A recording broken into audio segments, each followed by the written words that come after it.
राजस्थान के अंदर में 25 सीटों का लोकसभा का चुनाव हो चुका है। जनता ने अपना फैसला दे दिया है और नेताओं का भविष्य ईवीएम के अंदर में कैद है। लेकिन इस बीच के अंदर में जो मतदान की जो प्रक्रिया है वो खत्म हो गई है। जो नेताओं का जो भविष्य का जो फैसला है वो आगामी 4 जून को आएगा। लेकिन इस बीच जो चुनने वाले जो सांसद हैं उनसे यूथ क्या अपेक्षा रखता है, तो हमारे साथ के अंदर में तमाम यूथ है, आज उन्हीं से बात करने की कोशिश करें।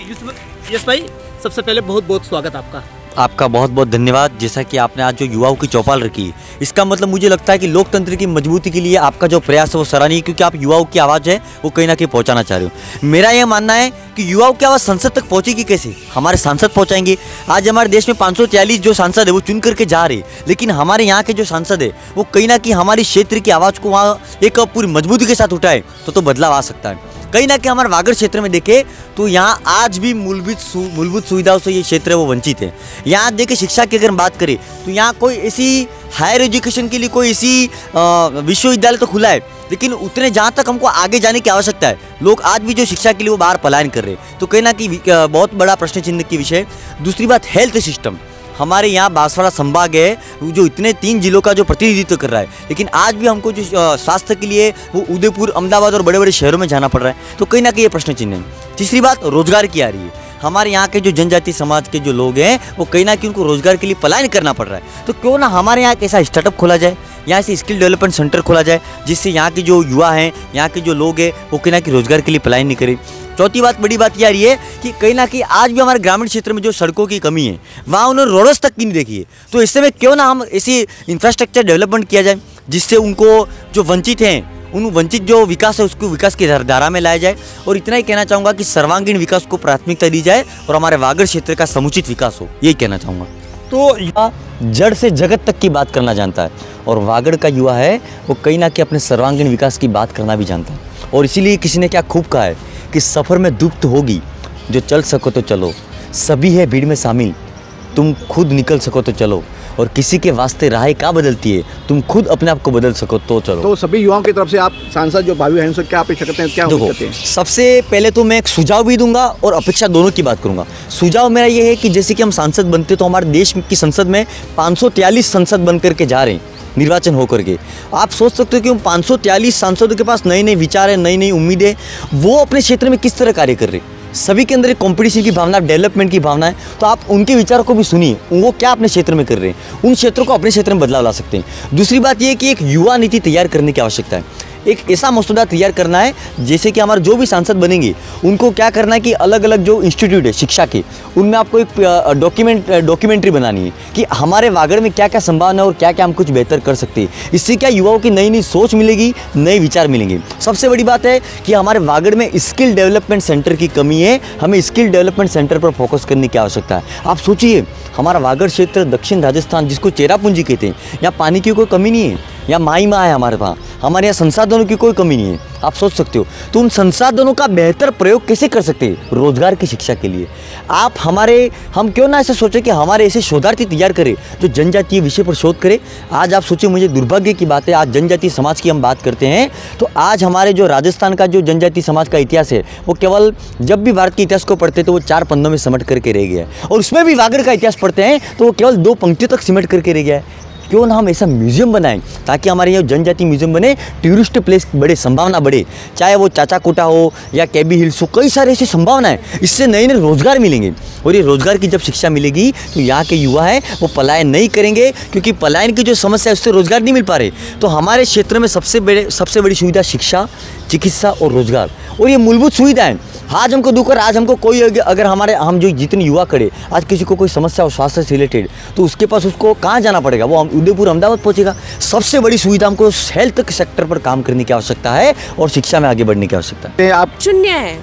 बिल्कुल, देखिए विकास के नाम पर सुनने हैं। एक छोटी सी बात और पूछने का हमारा पूरा प्रयास यहाँ पर होगा यश भाई से। यश भाई, एक छोटी सी बात आपने कही थी कि लोग चांद तारे सब की बातें करते हैं, चुनाव हो गया, सब कुछ हो गया। यश भाई, इस ट्राइबल क्षेत्र का जो इतिहास है वो आज दिन तक कुल मिलाकर बाहर नहीं निकला, जबकि यहाँ पर सबसे ज़्यादा पर्यटक का सोर्स है।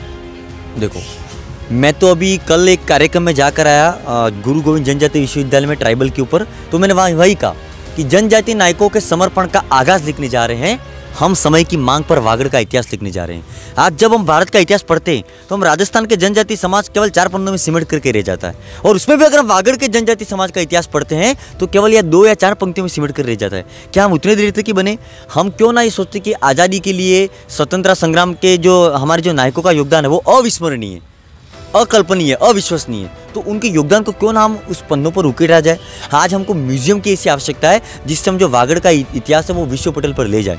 आप सोच सकते हो कि यहाँ हमारे जो वीरबाला कालीबाई हो, गुरु गोविंद गिरी हो, मोतीलाल जी तेजावत हो, है ना, या मानगढ़ धाम की बात हो, ऐसे कई सारे ऐसे हमारे यहाँ जनजातीय संग्रहालय बन सकते हैं, ताकि हम यहाँ जनजातीय समाज की जो संघर्ष रहा है ना, जो समर्पण रहा है, उसको कहीं ना कहीं हम विश्व पटल पर ले जाए। तो इस पर हमें फोकस करने की आवश्यकता है, और जो योगदान है उसको कहीं ना कहीं इतिहास के पन्नों पर उकेरने की आवश्यकता है।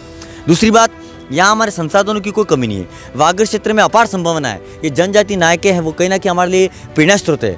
आज हम जिस पार्क में खड़े, उपाध्याय पार्क है ना, आपने गौरीशंकर जी उपाध्याय का नाम सुना होगा, पूर्व मुख्यमंत्री हरदेव जोशी हो, बलवंत सिंह जी मेहता हो, मामा बलेश्वर दयाल जी हो, है ना, तो कहीं ना कहीं इतनी सारी प्रेरणा की स्रोत की कहानियाँ हैं, लेकिन वो आज केवल वागड़ तक ही सीमित रहेगी।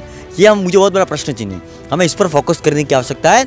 हर जनजाति नायक हैं उनको कहीं ना कहीं विस्मरण करने की आवश्यकता है, स्मरण करने की आवश्यकता है, ताकि जो युवा हैं उनकी प्रेरणा को आगे ले जाए, वो उसका आधार स्तंभ बने।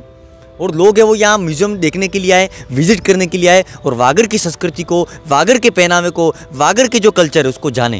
यही कहना चाहूँगा मैं। बिल्कुल। नेशनल यूथ पार्लियामेंट फेस्टिवल में तो आज हमारे लिए सबसे बड़ी बात है कि किसी भी देश की अगर हम देखें तो उसकी प्रगति का जो विषय होते हैं वो कहीं ना कहीं युवा होते हैं, क्योंकि युवा ही देश की शान है, युवा ही देश की मान है। जिस देश में युवाओं का जिक्र किया जाता है उस सरजमी का नाम हिंदुस्तान है। और जैसा कि आपने बताया कि अभी हमारे जो सेकेंड चरण का जो मतदान है वो लगभग पूर्ण हो चुका है, तो आज हम हमारे जो भावी सांसद उनसे क्या उम्मीद रखते हैं, इस विषय पर आपने चर्चा का जो विषय चुना है। पहले तो मैं आपकी जो पूरी जो टीम है उसका बहुत बहुत धन्यवाद ज्ञापित करना चाहूँगा कि आपने एक मंच दिया कि युवा सोचता क्या है, युवा बोलो मुंह तो खोलो। तो आज आवश्यकता है और उस पर आपने सार्थक चर्चा के लिए हमको बुलाया है। सबसे पहले तो मैं यही कहना चाहूँगा कि आज हमारे वागड़ क्षेत्र में अगर हम देखें तो सबसे बड़ी जो चीज़ है कि आज भी हमारा जो वागड़ क्षेत्र बांसवाड़ा डूंगरपुर है वो मूलभूत सुविधाओं से वंचित है। ये कहीं ना कहीं हमारे लिए एक बहुत बड़ा चिंता का विषय है। सबसे पहली बात हम करें शिक्षा की, तो यहाँ की शिक्षा की ऐसी व्यवस्था नहीं है। आज भी हमारे जो युवा हैं उनको हायर एजुकेशन के लिए बाहर जाना पड़ता है, और अभी पूरी तरह से शिक्षा जो है उतनी मजबूत अवस्था में आई नहीं हमारे वागड़ में, क्योंकि चाहे वो इंजीनियरिंग की बात हो, चाहे वो हायर एजुकेशन की बात हो, चाहे वो ऐसी रोजगार परक शिक्षा हमारे यहाँ इतनी है नहीं। दूसरी बात चिकित्सा का विषय आता है। आज हमारा बांसवाड़ा संभाग बन चुका है, लेकिन दुर्भाग्य की बात है कि आज भी हमको चिकित्सा व्यवस्था के लिए उदयपुर, अहमदाबाद या बड़े बड़े जो शहरों में हमको जाना पड़ रहा है। लेकिन मेरा ऐसा मानना है कि हमारे क्षेत्र में मूलभूत सुविधा तो होनी चाहिए, क्योंकि शिक्षा और चिकित्सा मूलभूत सुविधा है। और हम बात कर रहे बड़े बड़े विषयों की, लेकिन पहली बात तो हम शिक्षा और चिकित्सा को ही देख ले तो वो आज हमारे पूर्ण रूप से विकसित नहीं हो चुके हैं। आज भी आप हमारे जाओ जिले के सबसे बड़े अस्पताल में कई प्रकार की कई सारी दुविधाएं मिलेंगी। इस पर हमको ध्यान देने की आवश्यकता है। आप सांसद से क्या अपेक्षा करें, क्या आगे कार्य? सबसे पहले तो अपेक्षा हम ये चाहते हैं कि देखो आज हमारे सबसे बड़ा मुद्दा ये हो रहा है कि हमारे यहाँ के जो चाहे वो जितने भी हमारे जनजाति समाज के जो लोग हैं वो कहीं ना कहीं वो रोज़गार के लिए पलायन कर रहे हैं। तो क्यों ना हम कनेक्टिविटी जोड़े, उन कनेक्टिविटी के माध्यम से इस रोज़गार पर शिक्षा देने का प्रयास करें। आज हमारे जो बांसवाड़ा डूंगरपुर में जो रेल की जो कमी है कहीं ना कहीं सरकार उसको पूरा करने का प्रयास भी कर रही है। तो कनेक्टिविटी बढ़े, रोज़गार जल्द से जल्द मिले, स्टार्टअप की शिक्षा हो, उसके अलावा या और भी कई सारे मुद्दे, कृषि की व्यवस्था हो उसको चाक चौबंद की व्यवस्था को पूर्ण किया जाए, सुरक्षा की व्यवस्था को मजबूत बनाया जाए, तभी हमारे जाकर जो है वो वागड़ विकसित होगा। और मैं एक बार फिर से कह रहा हूँ, हमें मूलभूत सुविधाओं पर ध्यान देने की आवश्यकता है। शिक्षा व चिकित्सा उसमें हमें बांसवाड़ा को कहीं ना कहीं राजस्थान में प्रगति की आवश्यकता है। अगर आप रैंकिंग निकालोगे, हमारे जो राजस्थान के अभी 50 जिले बन चुके, आप रैंकिंग निकालो, शिक्षा और चिकित्सा में बांसवाड़ा बहुत नीचे आ रहा है। तो हमें सबसे पहले उस पर फोकस करने की आवश्यकता है।